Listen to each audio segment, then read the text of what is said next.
Ada sebuah video di mana saya dikirim linknya menceritakan ramalan Jayabaya tentang keadaan dunia saat ini. Lalu dia menggabungkan sejarah 7 presiden belakangan di Indonesia yang ternyata berpola atau ada polanya. Pola sepertinya halnya di Amerika. Rakyat Amerika memilih yang sesuai dengan kebutuhan bangsa Amerika pada saat itu untuk mengantisipasi masa depan dan manfaat yang akan rakyat dapatkan ke depannya. Jadi kalau rakyat Amerika perlu keuntungan finansial alias rakyatnya mau kaya, maka Partai Republik lah yang terpilih menang. Karena Partai Republik cirinya menurunkan pajak dan menswastakan negara. Kalau Partai Demokrat yang terpilih, pajak naik namun fasilitas negara untuk rakyat jadi gratis dan lengkap seperti sarana kesehatan dan pendidikannya. Demikian juga 7 presiden Indonesia menjabat selama ini, maka semua bergaya sama, yaitu heavy on government atau berciri apa-apa pemerintah, ala Partai Demokratnya Amerika, ala sosialisnya Tiongkok. Sementara para kandidat yang akan bermain di 2024 saat ini semuanya berciri sama, berpola sama dengan 7 presiden yang telah berkuasa, apa-apa pemerintah.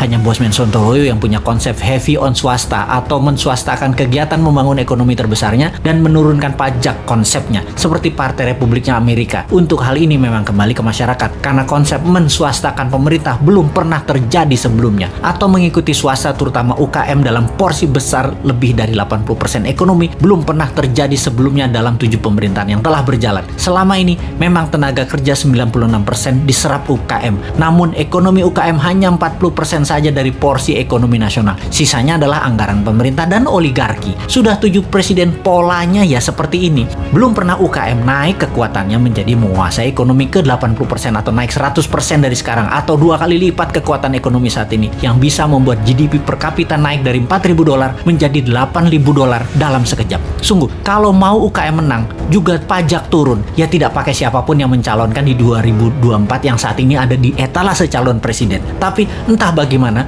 bangsa Indonesia apakah mau berubah atau tetap, ya belum tahu juga. Apakah efek corona yang meluluh lantakan ekonomi saat ini dan mengambiarkan kesehatan masyarakat saat ini yang dikelola oleh pemerintah yang menjabat atau oleh masyarakat masih layak menjabat ke depannya di tahun 2024? Ya terserah rakyat. Jadi kita biarkan sampai 3 tahun ke depan aja. Kita lihat di tahun 2024 akankah memilih calon dari yang ada di etalase saat ini yang berciri sama dengan 7 presiden yang lalu, atau pilih calon-calon baru yang berciri baru bahkan beda seperti ala Sontoloyo misalnya. Tentunya bukan Bosman ya, dia mah nggak pantas, orang pedagang recehan dan provokator doang bisanya. Ciri presiden yang lalu-lalu adalah kuat hutang pinjaman dari negara lain. Dulu banyaknya ke IMF, sekarang malah 2, IMF dan Tiongkok. Dan nanti kalau yang jadi salah satu dari kandidat yang ada, rasanya sama, berhutang juga. Hanya konsep bernegara MMT yang berani cetak duit berbasis proyek anak negeri. Proyek ini berbasis UKM. Kalau UKM mau maju, ya pilih model MMT. MMT itu pro swasta banget dan menurunkan pajak. Kalau lihat dari pajangan etalase, ya mereka kebanyakan memuja pilihannya tadi hanya orangnya, bukan konsep bernegaranya. Karena tidak satu pun punya konsep. Asli mereka yang mau jadi presiden saat ini punyanya satu, bagaimana jadi populer agar terpilih.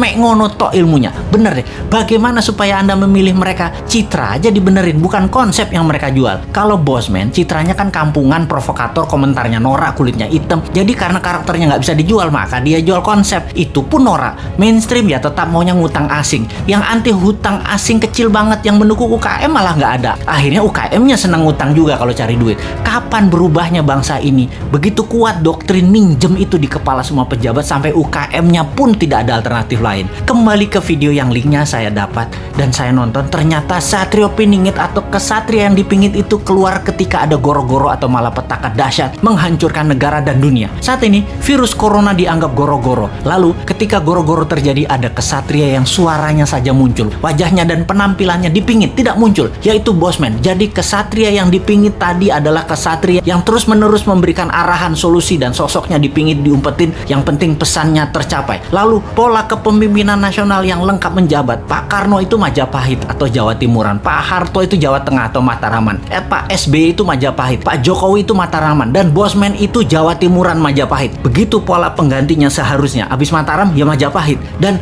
sekali lagi sahabat, kedua informasi terakhir itu lebih ngaco lagi sahabat dari MMT-nya Bosman dan pro swastanya Bosman. Wis, sekarang kita semua sing sehat, selamat, tinggikan imunitas dengan banyak guyon-guyon segar. Jangan urusi Bosman. Bosman memang jancuk.